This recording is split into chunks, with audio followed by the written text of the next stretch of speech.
Today's daily challenge is majority element.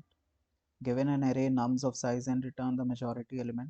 The majority element is the element that appears more than n by 2 times, floor n by 2 times. You may assume that the majority element always exists. Okay. Hmm. Okay. So the most intuitive solution which comes to your mind is what? We'll use an unordered map, a frequency map. Alright. So let's go by that as our first solution. So the key value pairs here would be what? The key would be the nums element and the value would be the frequency of that element, right? So now let's traverse the array, and for each element we'll count its frequency.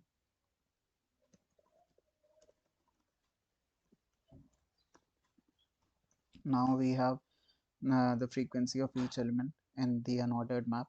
So we'll traverse the unordered map and we'll simply return the element whose frequency is greater than half the size. So if the frequency is greater than half the size, then we'll return the element, right?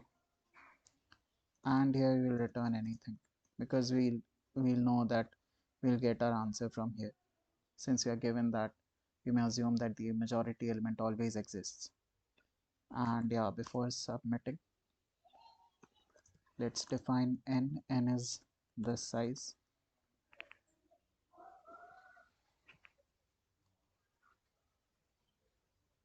So yeah, it would work. Now let's have a look at the complexities. Since we are using an unordered map which stores all the elements, so space complexity would be O of n, and since we are traversing all the elements, the time complexity again would be O of n, right? Now let's move to another solution. The other solution, since we are given that the majority element always exists, we know that if we sort the array,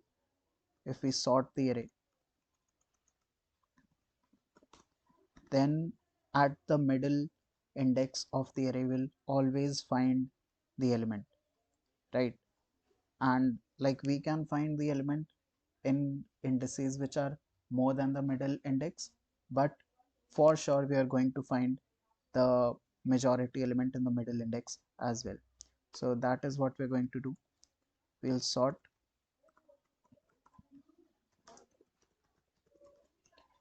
and we'll simply return the element at the middle position, but before that let us define what is n.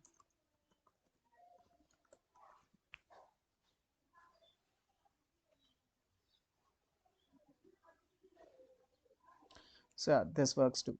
Now let's look at the complexities. So first let's look at the time complexity and then we'll look at the space complexity. Time complexity is going to be the complexity needed for the sort, and this sort STL function, the time complexity for it is actually n log n, where n is the size of the array. So and the space complexity, since we are not using any extra space, the space complexity is going to be constant of 1. Now we are given a follow-up here. Could you solve the problem in linear time and open space? So we have to come up with a solution where time complexity is linear and space complexity is open. So here, see what we'll do. We'll let's now this is like a good solution which you should keep in mind, because everyone can come up with the previous two solutions, but this is the solution which you have to give at the last to the interviewer, and this is a solution which will get you either selected or rejected in your interview. So let's have two variables. One is going to be count and one is going to be our answer. Now initially I am initializing both at 0, right? This is the potential answer which will become our final answer at the end of the code, right? So let's go. We'll traverse the given array and let's say that the current element is numzi, so that it makes it better to understand. Now it's a good practice to keep more variables which make your code easy to understand during the interview. Now I'll check that if the count is 0, if it is 0, then we'll make our answer equal to numzi. Now if numzi is equal to answer, then we'll increment the count by 1. Otherwise, if it is not equal to, then we'll decrement the count. By the end of it, our answer becomes the final answer.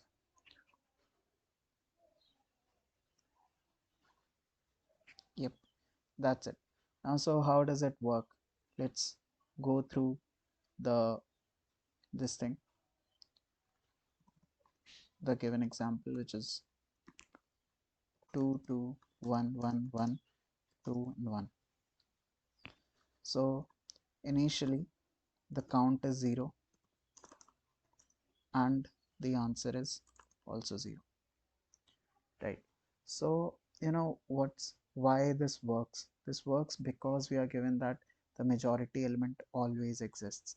That is, in the worst case we are going to have n by 2 elements of the same kind, and in the best case all the elements are going to be n by 2. So how does it work? See, initially we'll be at position 0 and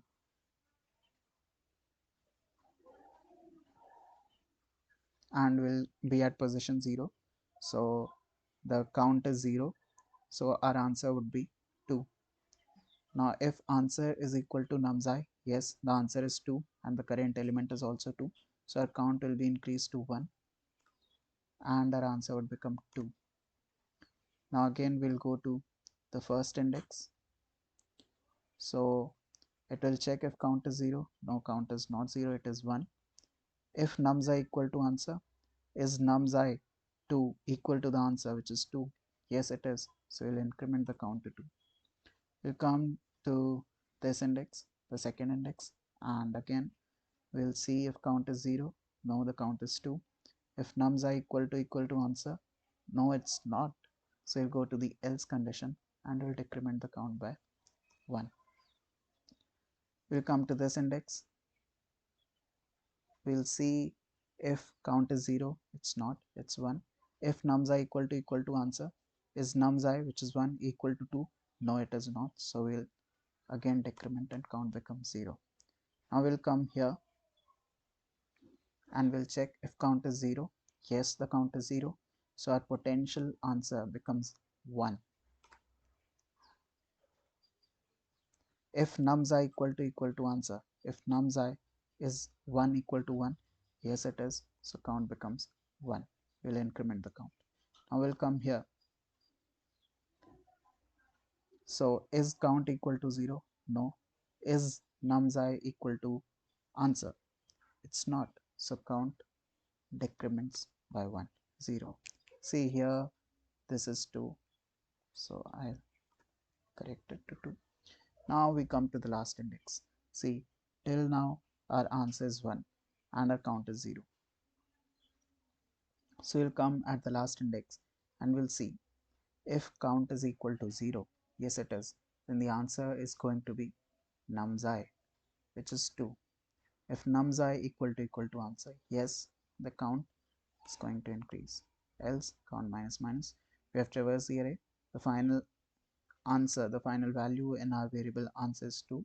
That is going to return answer. Go through it, dry run it by yourself on a sheet of paper with a pen, and you'll get what I'm trying to say. Thanks.